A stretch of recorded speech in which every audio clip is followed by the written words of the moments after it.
marami po sa inyo na nakakakita na po ng umuulan habang may araw.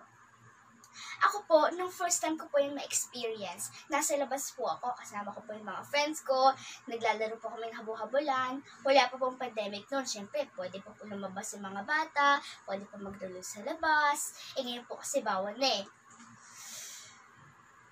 Pero wala pa pong 5 minutes nung naglalaro kami, bigla pong umulan. Pero meron pa rin pong araw. So pumasok kami sa loob at nagkwentuhan kami. Sinasabi nga po ng mga friends ko na sure sila na merong tikbalang na kinakasal. Pero for me, hindi ko sila pinaniwalaan kasi I believe merong ibang explanation other than that. So nag-research ako mga kalabs. Bakit nga ba umuulan kahit meron pang araw? Actually, ang tawag doon ay ang sun shower.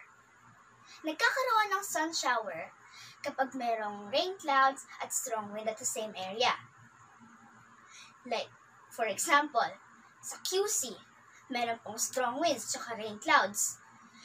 Siyempre, yung strong winds, ibublow niya yung rain clouds sa ibang direction. Pwede pong mapunta yan sa Caloocan, Valenzuela, o kung saan po yung nearby places. Pero of course, nakadepende rin yan kung ano yung height ng rain clouds at kung ano yung direction ng strong wind or gano'n siyang kalakas. Meron din pong isang klase ng sun shower.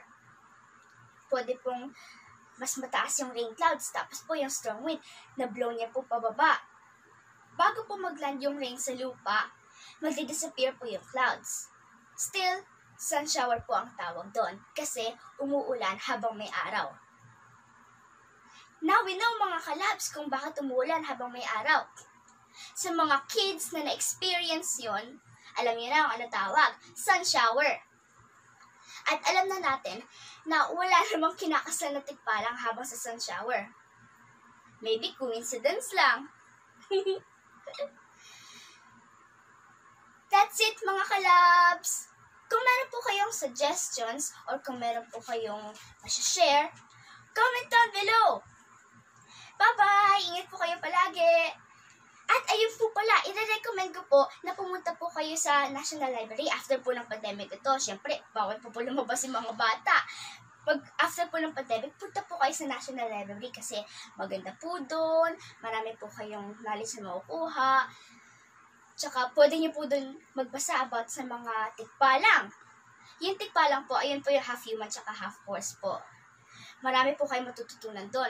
Actually, I've been there a lot of times nga po before yung pandemic eh. Gusto ko po yung place niya kasi lahat po ng books na doon, marami kang matututunan, knowledgeable po talaga. Bye-bye mga kalabs! Love, love, love!